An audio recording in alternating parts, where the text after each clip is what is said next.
थोड़ी ही देर में विक्रम-1 रॉकेट की लॉन्चिंग होगी। श्रीहरिकोटा स्थित सतीश धवन स्पेस सेंटर से लॉन्च किया जाएगा विक्रम-1।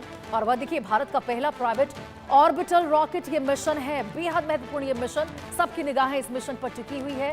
स्काई रूट लॉन्च करेगी ये विक्रम-1 मिशन को। आगमन, ये लॉन्चिंग यहां पर की जानी है। छोटे सैटेलाइट को कक्षा में स्थापित करेगा। भारत का ये पहला प्राइवेट ऑर्बिटल रॉकेट मिशन है। स्काई रूट एरोस्पेस लॉन्च करेगी विक्रम-1 रॉकेट। थोड़ी ही देर में आपको बता दें, इस रॉकेट की लॉन्चिंग संभव बताई जा रही है। आगमन मिशन के तहत लॉन्चिंग होगी। तो ये देखिए, मिशन है आगमन और इसी के तहत इसकी लॉन्चिंग होनी है। छोटे छोटे सैटेलाइट्स को कक्षा में स्थापित करेगा ये रॉकेट। अब बस देखिए, कुछ ही देर का वक्त होगा जब विक्रम-1 नया अंतरिक्ष इतिहास रचते हुए नजर आएगा। विक्रम-1 रॉकेट की लॉन्चिंग होगी श्रीहरिकोटा स्थित सतीश धवन स्पेस सेंटर से।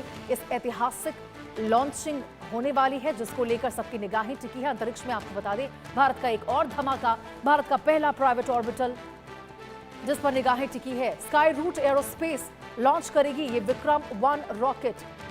और नया अंतरिक्ष इतिहास रचने को लेकर देखिए, विक्रम-1 कैसे तैयार है पूरी तरह से। तस्वीरें भी निकलकर सामने आ रही है। छोटे सैटेलाइट को कक्षा में स्थापित करने का काम ये रॉकेट के द्वारा किया जाएगा। और देखिए, इसरो वैज्ञानिक राम श्रीवास्तव, पूर्व इसरो वैज्ञानिक हमारे साथ जुड़े हुए हैं।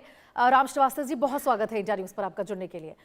ये ऐतिहासिक पल का इंतजार, अंतरिक्ष में जो इतिहास विक्रम-1 रचने वाला है, राम श्रीवास्तव जी जरा बताइए कि कितना महत्वपूर्ण ये रहने वाला है।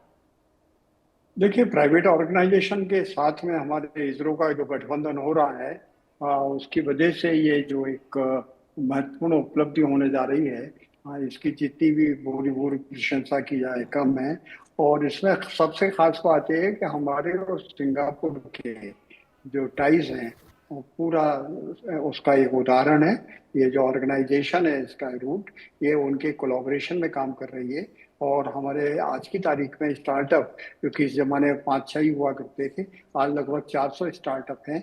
और ये जो रॉकेट जा रहा है, 3 स्टेज रॉकेट है। और इसमें कैपेबिलिटी है ये कि करीब 350 किलोग्राम का मैक्सिमम लोड ले जा सकता है। और जो 450 किलोमीटर धरती की लो ऑर्बिट में ये अपने उपग्रह को स्थापित करेगा। इसकी संभावना, उसकी टेस्ट फ्लाइट है। 60 डिग्री के इंक्लिनेशन पर इसको देखा जा सकता है।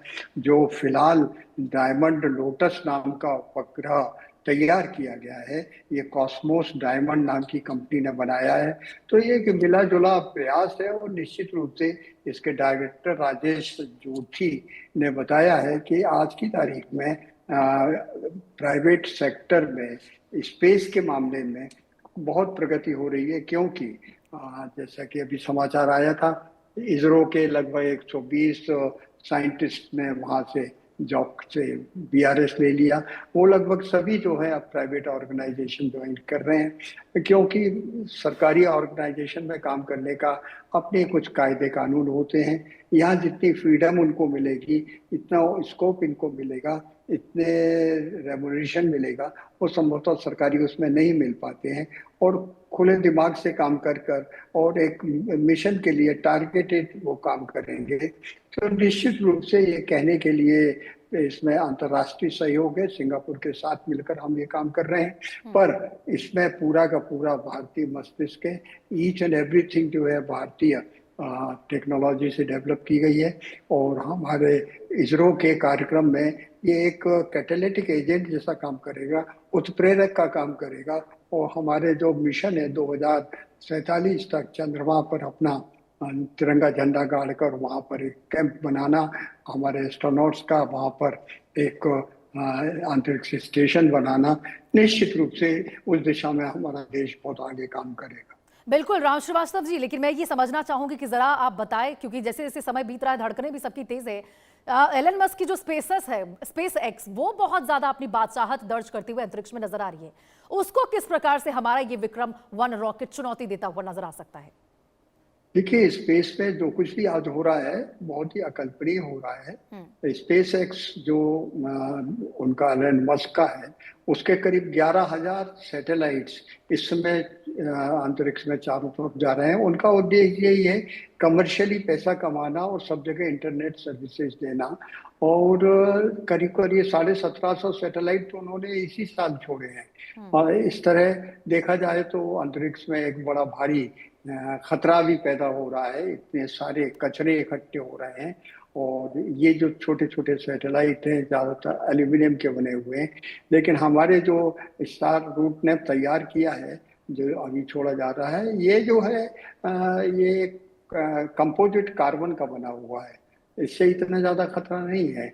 लेकिन जो एल्यूमिनियम के बने हुए स्पेस एक्स के जितने भी सैटेलाइट हैं, वो जब वायुमंडल में प्रवेश करके जल के नष्ट हो जाएंगे तो एल्यूमिनियम ऑक्साइड का जो टॉक्सिक मटेरियल है उसका क्या होगा, अभी वैज्ञानिक इसकी चिंता में है। देखिए, स्पेस साइंस इतनी तेजी से प्रगति कर रहा है कि एक और कंपनी है अमेरिका में जिसने तो अब सूरज की किरणों को बेचने का निर्णय ले लिया है। अब वो कहेंगे आप सूरज की किरणों को कैसे बेचेंगे। उसका प्रोजेक्ट का नाम है ईयर एंडिल प्रोजेक्ट 1। ईयर एंडिल ये कंपनी का जो नाम है, उसने अपना जो वो बनाया है, ये 18 मीटर लंबा एक वहां पर अंतरिक्ष में वो उपग्रह के साथ एक रिफ्लेक्टर, सूर्य की किरणों को परावर्तित करने वाला, जैसे कांच परावर्तित करता है, ऐसा वो वहां पर टेस्ट फ्लाइट होने वाली है, अगले साल ही होने वाली है। और उनका उद्देश्य इस तरह के 50,000 जो रिफ्लेक्टर्स हैं सूरज की किरणों को, वो अंतरिक्ष में स्थापित कर बिल्कुल देंगे। राम श्रीवास्तव जी, मैं और चाहूंगी कि उससे आप जरा बताएं सर कि ये जो यहाँ पे विक्रम-1 रॉकेट लॉन्च होने वाला, इसका मुख्य उद्देश्य क्या है?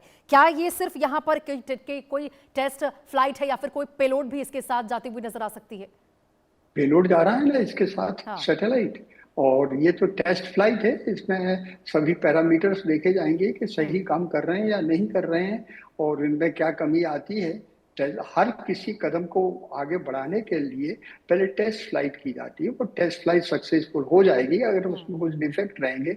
जैसे अभी हमारा उद्देश्य, उसमें जो हमारी प्राइवेट ऑर्गेनाइजेशन है उनका उद्देश्य क्या है, 350 किलोग्राम तक का वो पेलोड अंतरिक्ष में स्थापित करने जा रहे हैं। कितनी दूर कर रहे हैं? करीब 450 किलोमीटर वो अंडाकार ऑर्बिट में घूमेगा। उसका इंक्लिनेशन 60 डिग्री होगा। ये सब कहाँ से? ये सब एआई के माध्यम से कंप्यूटर प्रोग्रामिंग के द्वारा कंट्रोल किया जाएगा। और जब इसकी टेस्ट फ्लाइट सक्सेसफुल हो जाएगी, क्योंकि देखिए हमारे इसरो में भी जब किसी जमाने में ASLV D1 D2 उनको लॉन्च किया गया था, तो वो गुरुत्वाकर्षण की विकृति के कारण श्रीहरिकोटा में ही बिल्कुल राम समुद्र श्रीवास्तव में जी, देखिए लगा माफी के साथ समय का थोड़ा अभाव है मेरे पास, लेकिन आपने जिस प्रकार से विस्तार से बताया कि क्या उद्देश्य रहा है और कितना ऐतिहासिक ये क्षण रहने वाला है जब विक्रम-1 रॉकेट की लॉन्चिंग आज होगी, जिस पर